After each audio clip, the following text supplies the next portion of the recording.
Praise the Lord. கர்த்தராகிய இயேசு கிறிஸ்துவின் நாமத்தில் உங்கள் யாவரையும் வாழ்த்துகிறோம்.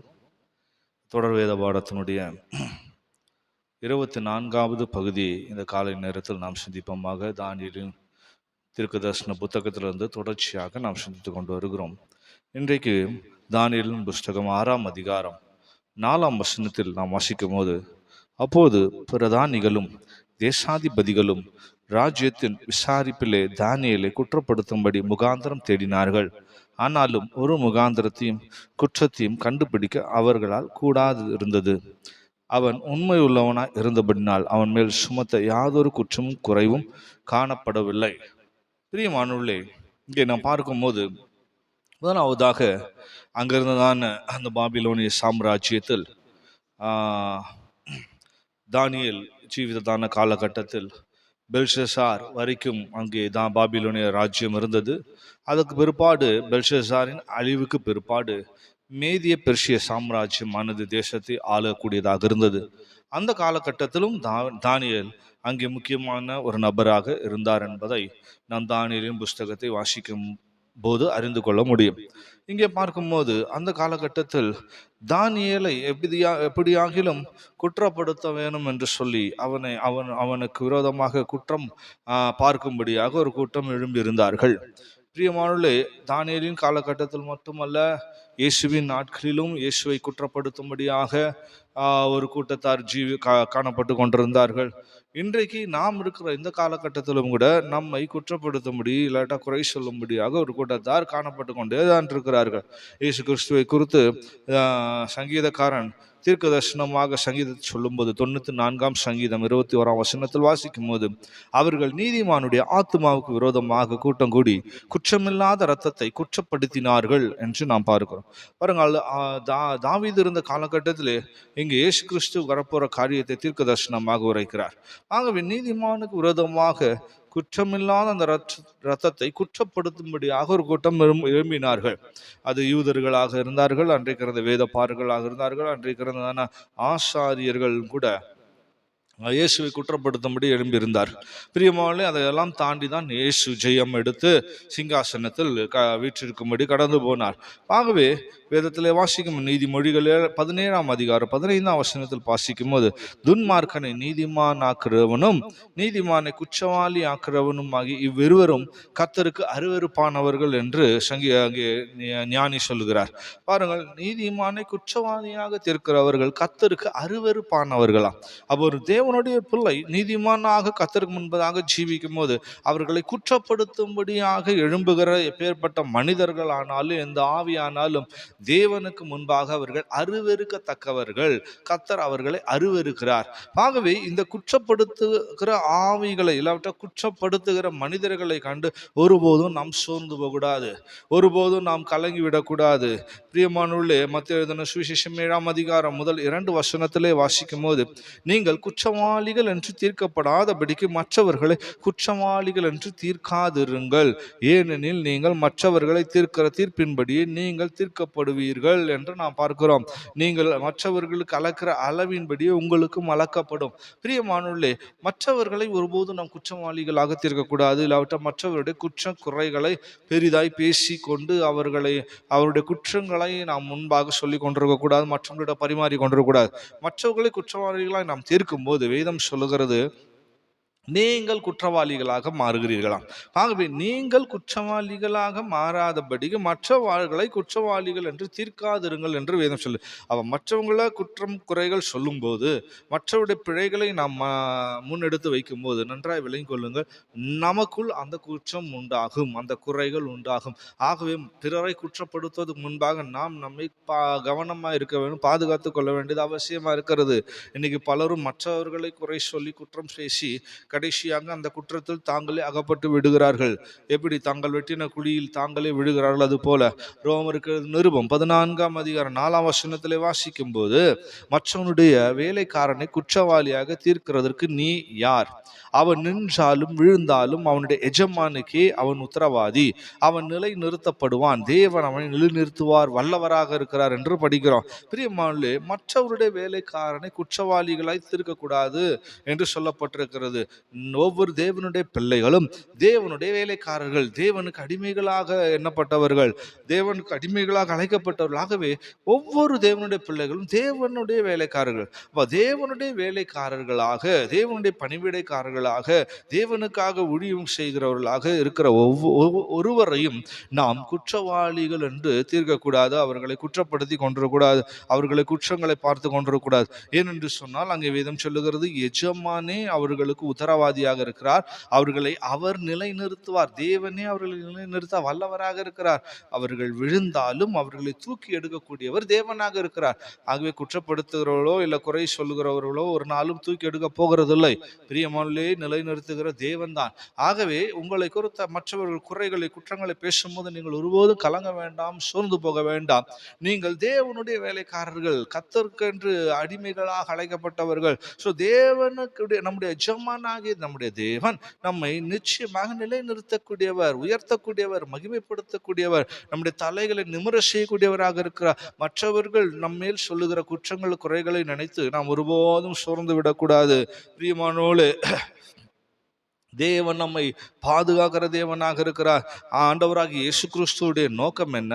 வேதத்தில் வாசிக்கும் போது கொலோசியர் 1:21 படிக்கிறோம். முன்னே அந்நியரும் துர்க்கிரியைகளினாலே மனதிலே சத்துருக்களாய் இருந்த உங்களையும் பரிசுத்தராகவும் குற்றமற்றவர்களாகவும் கண்டிக்கப்படாதவர்களாகவும் தமக்கு முன் நிறுத்தும்படியாக அவருடைய மாம்ச சரீரத்திலே அடைந்த மரணத்தினாலே இப்போது ஒப்புரவாகினீர்கள் என்று படிக்கிறோம். பிரியமானவர்களே, பரிசுத்தரும் குற்றமல்லாதவர்களுமாக அவருக்கு முன்பாக நிறுத்துவதுதான் அவருடைய நோக்கமாக இருக்கிறது. நம்மை குறித்த தேவ சித்தமாக இருக்கிறது.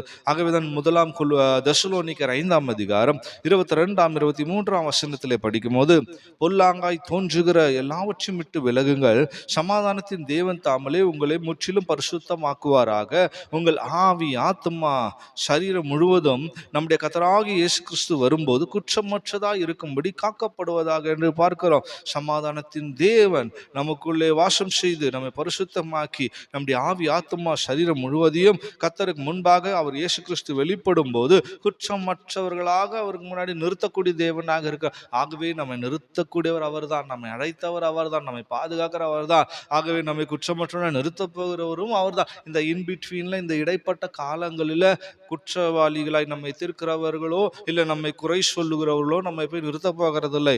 அவர்கள் நமக்கு உத்தரவாதிகள் அல்ல. அவர்கள் நினைத்து கொண்டிருப்பாங்க, நாங்கள் அந்த ஆத்துமா மேல நாங்கள் உத்தரவாதிகள், நாங்கள் தான் கொண்டு போய் நிறுத்தணும். அப்படிலாம் ஒன்று கிடையாது. நம்மை நிலைநிறுத்துகிறவர் இயேசு. நமக்காக ஜீவனை கொடுத்தவர் இயேசு. நம்மை குற்றமற்றவர்களாய் தமக்கு முன்பாக நிறுத்தும் வல்லமை உள்ளவர் இயேசு. இந்த பூமியில் இருக்கிற எந்த ஒரு மனிதனோ இல்லை எந்த ஒரு போதகரோ இல்லை எந்த ஒரு உத்தரவாதியோ உன்னை கொண்டு போய் குற்றம் இல்லாதவர்களாய் நிறுத்த முடியாது. ஆகவே அவர்களே குற்றம் இல்லாதவர்களாக போய் நிறுத்தணும்னு சொன்னா ஆண்டவராக இயேசு கிறிஸ்துவின் உதவி தான் வேணும். ஆகவே பிரியமானவர்களே, மற்றவர்கள் நம்மை குற்றவாளிகள் என்று சொல்லும் போது, இல்லாவிட்ட குறைகள் சொல்லும் போது ஒருபோது கலங்கி விடாதீர்கள், சோர்ந்து போய் விடாதீர்கள்.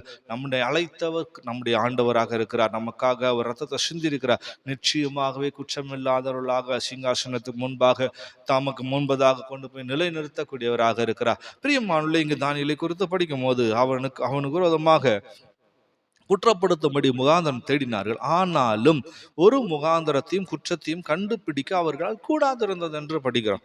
எவ்வளோ முயற்சி செய்தாலும் ஒரு குற்றத்தையும் தானியேலின் வாழ்க்கையிலே கண்டுபிடிக்க முடியவில்லை. காரணம், அவன் உண்மை உள்ளவனாக இருந்தபடினால் என்று சொல்லி அங்கே சொல்லப்பட்டிருக்கிறது. பிரியமானவர்களே, அப்ப நம்மை குறித்தும் பலவிதமான குற்றங்களையோ குறைகளையோ சொல்லுகிற மனிதர்கள் இருக்கிறார்கள் என்று சொன்னால் நாம் அவர்களுக்கு முன்பதாக உண்மை உள்ளவர்களாய் ஜீவிக்க வேண்டியது அவசியம். தானியேல் அந்த பாபிலோனிய தேசத்தில் இல்லாட்டால் மீதிய பெர்சிய ராஜ்யத்தில் இருந்தாலும் அந்த புறஜாதிகள் மத்தியிலே, விக்கிரகாராதனை செய்கிற மத்தியிலே, அந்நிய ஜனங்கள் மத்தியில் இருந்தால் கூட அவன் உண்மை உள்ளவனாக கர்த்தருக்கு இருந்தான். அவனுடைய ஜீவியத்தின் பகுதியில் பார்க்கும்போது சகல காரியங்களிலும் உண்மையானது காணப்பட்டது. உண்மை. அதனால்தான் வேதத்தில் வாசிக்கிற நீதிமொழிகள் 28:20 படிக்கும் போது உண்மை உள்ள மனுஷன் பரிபூர்ண ஆசீர்வாதங்களை பெறுவான் என்று படிக்கிறோம். எந்த மனுஷன் உண்மை உள்ளவனாக இருக்கிறான் அவன் பரிபூர்ண ஆசீர்வாதத்தை பெறுகிறான். தானியேலை குற்றப்படுத்தும்படி எவ்வளவு பிரயாசப்பட்டாலும் ஒன்று கண்டுபிடிக்க முடியாத காரணம் அவனுடைய உண்மை.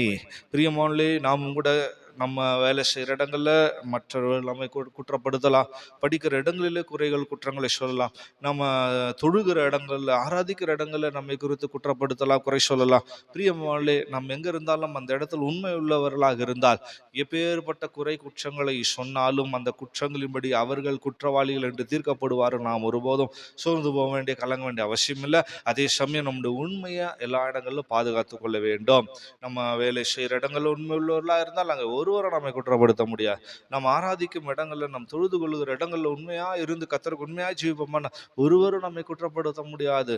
ஆகவே நம்ம எந்த இடத்துல இருந்தாலும் அங்கே உண்மை உள்ளவர்களாக இருக்க வேண்டும். ஸோ உண்மை உள்ள மனிதன் பரிபூர்ணமான ஆசீர்வாதத்தை பெறக்கூடியவனாக இருக்கிறான். இந்த உண்மை என்று சொல்லும் போது யோவான் எழுதின சுவிசேஷமே நாம் அதிகாரம் 18ஆம் வசனத்திலே வாசிக்கும் போது, சுயமாய் பேசுகிறவன் தன் சுய மகிமை தேடுகிறான், தன்னை அனுப்பினவருடைய மகிமை தேடுகிறவனோ உண்மை உள்ளவனாக இருக்கிறான் என்று சொல்லி ஆண்டவராகிய இயேசு சொல்லுகிறார். ஸோ தன்னை அனுப்பினவருடைய மகிமை தேடுகிறவனோ உண்மை உள்ளவனாக இருக்கிறான். பிரியமானவர்களே, நம்மை அனுப்பினதான ஆண்டவருக்கு நம் மகிமையை தேட வேண்டும். இல்லாவிட்டால் அவருக்கே நம்முடைய மகிமையை செலுத்துகிறவர்களா இருக்க வேண்டும். நமக்கு மகிமை தேடி இல்லைன்னா நமக்கு புகழ்ச்சியை தேடி நமக்கு பேரு புகழ் உண்டாகணும் என்று விரும்பி கிரியை செய்யும் போது நாம் உண்மை உள்ளவர்களாக எண்ணப்பட முடியாது. ஆகவே நாம் தேவனுக்கு மகிமையை செலுத்துவதற்கு எதுவான கிரியைகளை செய்வேன். நம்ம ஒரு ஊழியங்களை செய்தாலும் ஒரு வேலை செய்தாலும் எந்த இடத்துல என்ன காரியங்களை செய்தாலும் அங்கே செய்கிறதான காரியத்துக்குடைய மகிமையை தேவனுக்கு செலுத்துவேன். ஒருத்தவங்க உங்களை பாராட்டினா உடனே அந்த மகிமை கர்த்தருக்கு கொடுக்க வேணும். கர்த்தர் தான் உதவி செய்தார், கர்த்தர் தான் கிருபை தந்தார், கர்த்தர் தான் என்னை பலப்படுத்தினார். இவ்விதமாக கர்த்தருக்கு மகிமையை நாம் தேடும்போது நாம் உண்மை உள்ளவர்களாக அந்த இடத்துல இருக்கிறோம். உண்மை உள்ளவர்களை கர்த்தர் ஆசீர்வதிக்கிறார். பிரியமானவர்களே, நீ எந்த இடத்துல ஆசீர்வாதம் இல்லாமல் கஷ்டப்பட்டு கொண்டிருக்கிறாயோ, போராடி கொண்டிருக்கிறாயோ, இல்லாவிட்டால் என்னை அநேகர் குற்றப்படுத்துகிறார், குறை சொல்லுகிறார்கள், எல்லாரும் எனக்கு விரோதமா இருக்கிறாங்க என்று நினைக்கிறாயோ, அந்த இடங்களில் நீ உண்மை உள்ளவனா இல்லாவிட்டால் கர்த்தருக்கு மகிமையை தேடுகிற ஒரு ஆளாக, கர்த்தருக்கு மகிமை கொடுக்கிற ஒரு ஆளாக இருப்பாயானால் கர்த்தர் உன்னை அந்த இடங்களிலே ஆசீர்வதிப்பார். உன்னை குற்றப்படுத்தும்படி பிரயாசப்பட ஒருவருக்கும் ஆண்டவர் இடம் தரமாட்டார். வெளிப்படுத்தின விசேஷம் 17ஆம் அதிகாரம் 14ஆம் வசனத்திலே வாசிக்கும் போது, இவர்கள் ஆட்டுக்குட்டியானுடைய யுத்தம் பண்ணுவார்கள். ஆட்டுக்குட்டியானவர் கர்த்தாதி கர்த்தரும் ராஜாதி ராஜாவுமா இருக்கிறபடினால் அவர்களை ஜெயிப்பார். அவரோடு கூட இருக்கிறவர்கள் அழைக்கப்பட்டவர்களும் தெரிந்து கொள்ளப்பட்டவர்களும் உண்மை உள்ளவர்களுமா இருக்கிறார்கள் என்றார். பாருங்க, இங்க ஆட்டுக்குட்டியானவரோடு இருக்கக்கூடிய ஒரு கூட்டத்தார் அவர்களை குறித்து பார்க்கிறோம். அவர்கள் அழைக்கப்பட்டவர்கள், தெரிந்து கொள்ளப்பட்டவர்கள், மூணாவது உண்மை உள்ளவர்களாக இருந்தார்கள். நாமும் கூட நித்திய ராஜ்யத்தில் ஆண்டவராக இயேசு கிறிஸ்துவோடு இல்லாவிட்டால் ஆட்டுக்குட்டியானவரோடு கூட காணப்பட வேண்டும் என்று சொன்னார். நாம் உண்மை உள்ளவர்களாக இருக்க வேண்டும். உண்மை உள்ளவர்களாக இருப்போமானால் குற்றமற்றவர்களாக, கரை துறை பிழை இல்லாதவர்களாக தமக்கு முன்பதாக தேவன் நிறுத்துவதற்கு வல்லமை உள்ள தேவனாக இருக்கிறார். ஆகவே பிரியமானவர்களே, நம்முடைய உண்மை நிமித்தம் நம்ம தேவன் ஆசீர்வதிக்கக்கூடிய தேவனாக இருக்கிறார். இந்த வார்த்தையின்படி கர்த்தர் நம்மை ஆசீர்வதித்து நடத்த முடியாக அவருடைய கரத்தில் ஒப்பு கொடுப்போமாக. நல்ல பிதாவையும் அருமையான சமூகத்துக்காய் துதிக்கிறோம், ஸ்தோத்தரிக்கிறோம். ஆண்டவரே, எத்தனையோ மனிதர்கள் தானியேலுக்கு விரோதமாய் குற்றம் சாட்டும்படியாக, குற்றம் கண்டுபிடிக்கும்படி முகாந்திரம் தேடினார்கள். ஆனால் ஒரு குற்றத்தையும் காண முடியவில்லை என்று பார்க்கிறோம். இந்த நாட்களிலும் எத்தனையோ வல்லமைகள், எத்தனையோ மனிதர்கள் தேவனுடைய பிள்ளைகளுக்கு விரோதமாக குற்றம் பிடிக்கும்படியாக வேலை ஸ்தலங்களில், சபைகளிலே, ஊழியங்களிலே, ஆண்டவர் இன்னும் பல இடங்களிலே, குடும்ப வாழ்க்கையில கூட குற்றம் ஆண்டவரை கண்டுபிடிக்க முடியாது பிரயாசப்பட்டு கொண்டிருக்கிற காலகட்டத்தில் ஆண்டவரை நாங்கள் எல்லா இடத்திலும் உண்மை உள்ளவர்களாக ஜீவிக்க உமக்கே மகிமையை கொடுக்கிறவர்களாய் காணப்பட கர்த்தர் உதவி செய்ய முடியாது ஜெபிக்கிறோம். ஆகவே நாங்கள் கர்த்தாவே எங்களை அனுப்பினவருடைய மகிமையை தேடும் போது, அந்த மகிமை கொடுக்கும்போது ஆண்டவரே எங்களுடைய உண்மை வெளிப்படும். அந்த உண்மை நிமித்தம் நாங்கள் ஆசீர்வதிக்கப்படுகிறோம். எந்த வல்லமை எங்களை குற்றப்படுத்த முடியாது, முகாந்திரம் தேடினாலும் கண்டுபிடிக்க முடியாது என்பதை நாங்கள் அறிந்திருக்கிறோம். ஆண்டவரே, கர்த்தர் தாமே இந்த நாட்களை குற்றமற்றவர்களாய் உமக்கு முன்பதாக நிறுத்தும்படியாக ஆண்டவர் நீ வல்லமை உள்ளவராக இருக்கிற நம்முடைய கரத்தில் எங்களை ஒவ்வொருவரை தாழ்த்தி தருகிறோம். சத்தியத்தை கேட்ட ஒவ்வொருவரையும் கூட ஆசீர்வதி காத்துக்கொள்ளும், பலப்படுத்தும். இயேசுவின் மூலமாய் கேட்கிறோம் பிதாவே, ஆமென்.